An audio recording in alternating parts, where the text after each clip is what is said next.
Tak segampang itu ku menjadi Bang, udah mulai bang. Oke, balik lagi di Chaksman Vlog di tempat. Oke, balik lagi di Chaksman Vlog. Oke, balik lagi di Chaksman Vlog di mana di mana di sini tempat aku bisa bercerita dan berbagi kepada kalian semua, bukan untuk mengajari atau memotivasi, hanya berbagi penderitaan.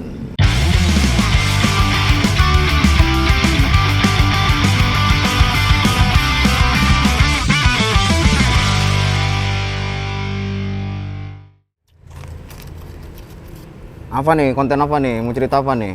Bang, kok akhir-akhir ini banyak ya artis-artis yang cerai itu, kenapa ya bang? Iya. Memang kayak sedih ya. Maksudnya kan ada salah satu artis isunya mau cerai. Jadi ngomong-ngomong perceraian, anjir. Gimana tuh bang perceraiannya? Jangan ditanya sama aku juga nggak ahli cerai, dodol. Nggak cerai. Nah, cuman gini, karena itu tadi, memang beberapa bulan terakhir ini banyak ada isu perselingkuhan, ada isu pernikahan. Nah, di sini tuh kebetulan aku mau menceritakan tentang kenapa dulu aku memutuskan menikah. Jadi dulu itu, nah aku tuh ketemu sama istriku yang sekarang ini, dia tuh sebenarnya senior aku. Jadi kita satu kampus, satu kuliah dulu waktu di Malaysia. Kita udah kenal, udah berteman sebenarnya di tahun 2009. Dan pada akhirnya di tahun 2014 kita alhamdulillah menikah. Tapi proses dari perjalanan kami dari pertemanan sampai pernikahan tuh banyak cerita lah, banyak drama sebenarnya. Nah, dulu tuh kan aku tuh sebenarnya masalah perkuliahan itu kan selesai di tahun 2013 mal. Oh, 2013. Dari tahun 2013. Tapi Selesai itu bang? Selesai itu, selesai. Tapi saat itu istriku tuh udah kerja, udah istilahnya bisa dikatakan udah berpenghasilan lah. Oh, senior abang, istri abang? Senior. Nah, entah kenapa saat itu kita tuh berdiskusi lah. Jadi kita berdiskusi, kita ini mau kemana, kita ini mau ngapain. Dan entengnya ya, menurut aku tuh saat itu tuh tahun 2013 tuh aku bilang sama dia, udah pokoknya kita 2014 nikah. Oh, langsung abang ngomong nikah? Langsung. Tanpa ada persiapan tuh bang? Ada persiapan. Padahal tuh posisi aku ngomong seperti itu tuh lagi kuliah. Oh, lagi kuliah? Lagi kuliah. Wow. Jadi aku nggak sempet untuk saving money, untuk mencari pekerjaan yang settle. Dan itu dari situ tuh aku baru percaya bahwasannya memang omongan itu adalah doa. Jadi dari tahun 2013 sampai pada akhirnya kami menikah, ketika kami lagi berkomunikasi, lagi berdiskusi, itu selalu aku tegaskan, pokoknya tenang aja, 2014 kita menikah. Sampai pada akhirnya kita sudah memasuki sesi persiapan pernikahan. Ya, aku selesai kuliah, terus alhamdulillah setelah selesai perkuliahan aku tuh langsung dapat kerja di salah satu perusahaan sendal. Di mana gaji itu memang betul-betul ya cukup, tapi untuk sendiri. Cuman kan ya kita bahas pernikahan kan banyak yang harus disiapkan kan, kayak hantaran, isi kamar, beli mahar. Nah, itu aku pusing. Sampai pada akhirnya aku tanya tuh sama bangku, kira-kira pekerjaan apa ya yang bisa menghasilkan uang selain dari gaji? Jadi kayak bonus. Saat itu abangku bilang, coba aja melamar di salah satu perusahaan mobil sebagai sales. Karena saat itu abangku tuh sales. Dan dia merasakan bahwasannya pendapatan di sales itu bisa dibilang tak terhingga. Ya kita jual mobil banyak, bonusnya banyak.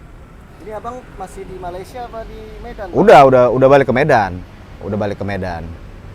Akhirnya aku coba lamar di perusahaan itu dan keterima. Wah, itulah yang dikatakan kerja bagai kuda. Dari pagi kan kita kalau jadi sales itu kan, jadi marketing itu kan canvassing kan kemana-mana.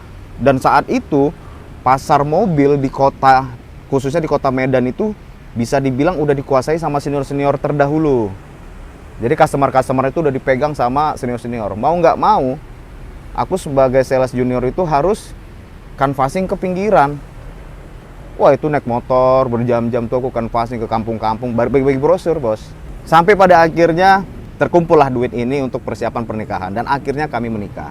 Tidak sampai di situ aja penderitaannya sebenarnya. Ya ini bukan sebenarnya bukan penderitaan lah, tapi kayak ya ini sesuai ya aku anggap sebagai cerita unik aja. Mungkin ya masih banyak lah cerita-cerita orang yang lebih lebih menarik lagi.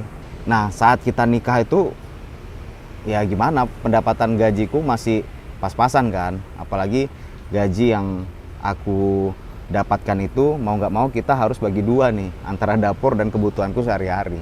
Akhirnya aku putuskan untuk mencari tambahan, dan ketika menikah tuh aku sempat menjadi driver online. Oh, taksi online bang? Motor. Oh, motor, ojol? Iya, ojol, iya. Jadi ketika aku pulang kerja aku tuh sempat pulang kerja, udah aku hidupin aplikasi dulu. Oh, jadi bagai kuda ya bang? Asli bagai kuda. 24 jam on? Asli bagai kuda, asli bagai kuda. Memang perjuangan ya bang? Perjuangan. Ya masih banyak lah mungkin perjuangan yang lebih keren. Nah tapi poinnya adalah entah kenapa saat itu tuh tidak ada kayak rasa penyesalan memutuskan untuk menikah. Karena kalau misalkan kita urutkan ya setelah saya selesai perkuliahan, ya paling nggak kita ada waktulah untuk membangun karir, untuk menabung, dan itu memang nggak ada. Jadi ketika selesai perkuliahan tuh aku langsung dihadapkan dengan persiapan untuk pernikahan. Biasanya persiapan untuk pernikahan tuh apa aja bang? Ya itu tadi, ya kayak misalkan di Medan ya, Medan tuh kan biasanya kayak ada hantaran, terus kamar si pengantin ceweknya itu kita dekor ya kayak lemarinya, sama ya mahar lah. Mahar ya bang? Minimal mahar gitu ada nggak sih bang kalau di daerah bang tuh? Nah alhamdulillahnya ya saat itu ya mungkin ada ya beberapa orang yang menikah itu ada turut campur orang tuanya gitu ya. Wah maharnya minta segini. Alhamdulillah aku tuh dibebaskan. Jadi dibebaskan kepada istriku aja. Istriku minta berapa, dan kayak hantaran itu ya udah seleranya dia, dan seleranya dia juga nggak yang gimana-gimana. Udah berapa tahun menikah? Baru 2 tahun bang. 2 tahun? Iya. Kau umur berapa nikah? 27. 27. Nah, yang menariknya Mal, kan usia pernikahan itu kan untuk cowok kan lebih bagus di 25 ya katanya ya, banyak bilang gitu kan. Idealnya Bang. Idealnya 25. Dan aku termasuk menikah di umur ideal 25. Nah makanya itu aku percaya, makanya sampai sekarang tuh aku percaya omongan itu adalah doa Mal. Memang saat itu tuh aku kayak entah kenapa ya begitu entengnya aku ngomong udah pokoknya kita 2014 nikah. Padahal tuh aku 2013 itu nggak tahu masa depan ngomong gimana tuh nggak tahu. Karena kayak dari kuliah Mal, dari kuliah tuh aku kayak betul-betul ngikutin arus kali lah Mal. Jadi kayak nggak ada, kok nanti mau masuk jurusan apa? Nggak ada. Itu aku nanya sama kawan, kok masuk jurusan apa? Ekonomi. Kok jurusan apa? Ekonomi. Oh yaudah aku ekonomi aja. Ikut-ikutan ya Bang? Ikut-ikutan bos. Ya Allah. Tapi itu tadi ya, alhamdulillahnya juga istriku tuh bisa menerima aku padanya. Nah itu dia ya, cinta tuh yang betul bisa menerima padanya. Itu yang jarang kayak gitu Bang, kadang Bang. Itu yang jarang ya. Iya. Kalau Abang udah nikah berapa tahun Bang? Aku nikah tuh 2014. Sekarang 2023. Berapa tahun tuh? 9 ya? 9. 9 tahun? Iya. 9 tahun aku menikah. Iya. Wow. 9 tahun ya. Dan sampai bahkan Mal, aku sempat di fase tuh mikir gimana nanti aku punya anak ya. Kayak istilahnya tuh kan bisa dibilang jiwaku tuh masih jiwa main sebenarnya. Masih jiwa main, masih. Karena apa? Karena ya ketika tamat kuliah menuju pernikahan itu aku nggak ada waktu untuk istilahnya menikmatin hasil kerjaku. Jadi kan waktu aku selesai perkuliahan menuju pekerjaan, setelah aku kerja itu kan duitnya itu langsung ya numpang lewat aja. Jadi ada duit masuk buat beli ini, duit masuk beli ini, sampai akhirnya aduh ini nanti aku kok punya anak gimana ya. Tapi ya alhamdulillah ya, kayak banyak orang bilang, Cak yakin kok umur 25 mau nikah. Ya sebenarnya hidup itu apa lagi mau dicari? Ya toh juga aku bukan orang yang terlalu ugal-ugalan, yang aku pengen ngejar ini ngejar itu, ya enggak juga. Jadi ya makanya saat itu tuh aku kayak memutuskan untuk menikah tuh sebenarnya nggak ada mikir panjang. Pemikiranku hanya sesimpel, ya udah, aku udah cocok ngobrol sama istriku dan keluargaku juga nyaman sama dia, dan alhamdulillah keluarga dia juga nyaman sama aku. Ya adik-adik, tapi nggak tahu lah ya. Tapi pasti nyaman lah. Ya sesimpel itu. Ya, tapi bang, kan banyak tuh bang artis-artis udah nikah lama tapi dia cerai gitu, nah, mempertahankan untuk supaya tetap rukun, damai, itu keluarga kan agak susah ya bang. Itu gimana tuh bang? Nah kalau itu, Tipsnya dari abang tuh gimana tuh? kalau itu janganlah. Kalau itu ya kita pun juga sebenarnya masih usia jagung lah, 9 tahun. Tapi ya selama 9 tahun perjalanan pernikahanku sama istriku, ya pasti ada lah, berantem pasti ada. Ya cuman memang apa namanya, ya kan kita nikah nih nggak bisa jadi batu dua-duanya. Jadi nah ini bisa dipotong di TikTok nih, anjir ya kan, di TikTok bisa dipotong nih, kuat. Jadi memang pernikahan itu nggak bisa sama-sama jadi batu. Bisa dibilang tuh aku sama istriku tuh sama-sama batu.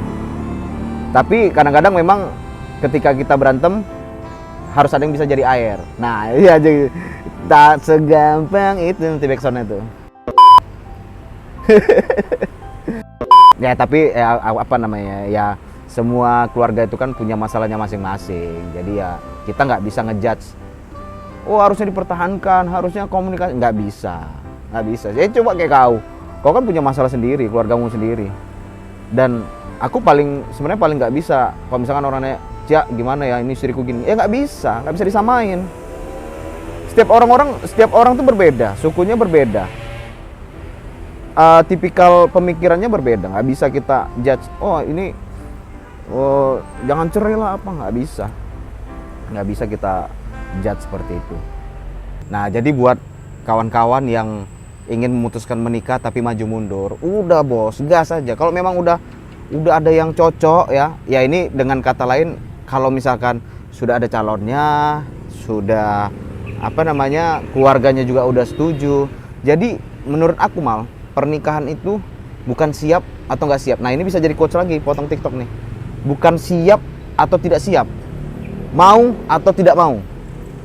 Tapi dengan konteks udah ada calonnya, terus ternyata keluarga udah welcome. Jadi itu, jadi kayak betul kata orang tua bilang tuh, setelah menikah rezeki itu ada aja. Betul, itu betul. Karena ya yang tadinya kita gaji dapat sendiri, dan ternyata kita dapat calon yang kerja, kan jadi double bos. Iya, benar, pendapatannya, ya kan?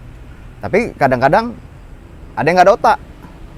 Gimana tuh bang yang nggak ada otak? Nggak ada otak ada. Jadi gajinya udah sendiri-sendiri. Kadang kan ya suami kan lagi nggak ada duit ya, mbok ya istrinya pinjamin duit dulu gitu. Gitu. Jadi makanya nikah itu sebenarnya menurutku bukan siap atau tidak siap. Kalau misalkan bahas siap nggak siap, mau sampai kapan kita nggak mau siap? Contoh kayak sunat. Iya benar bang. Ya kan kita mau nggak mau kita harus sunat. Iya. Ya kalau kita dari dulu kita disuruh sunat, belum siap, ya sampai kapan? Kan mau nggak mau memang harus disunat. Iya. Untuk kesehatan juga ya. Iya. Bahkan kayak masalah sunat lagi Mal. Aku salah satu orang yang kayak gitu. Takut nanti aja, belum siap.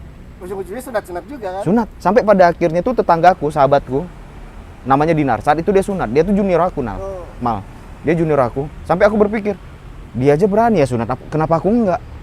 Jadi aku lari. Jadi sehabis aku melihat dia sunat, aku lari pulang ke rumah, bilang sama bapakku, Pak aku mau sunat. Oh kira abang mau sunat?